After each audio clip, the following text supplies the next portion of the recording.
Abajulizi Kaloli Lwanga, Bruno Serunkuma ne Yowana Maria Muzeeyi beboka ku bajulizi 22 abalina akakwate ku ssaza ly'Ekereziya ery'e Masaka. Okulamaga kw'omwaka guno gugenda kubeera mulundi gwa 2 ng'essaza lino litegeka okulamaga.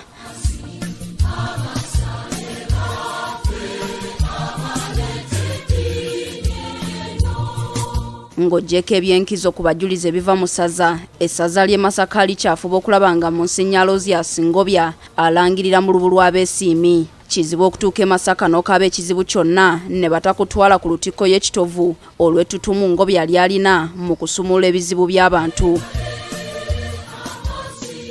Mu bwenyi bwa lutikko we wali entaana ya Monsignor Ngobya naye teggwako bantu abajja okusaba essaala kawube misana oba kiro. Anet Nameruka wanzikiza ya Kikristaayo naye tatera kugwa kifo kino. Omwana we yali yatabuka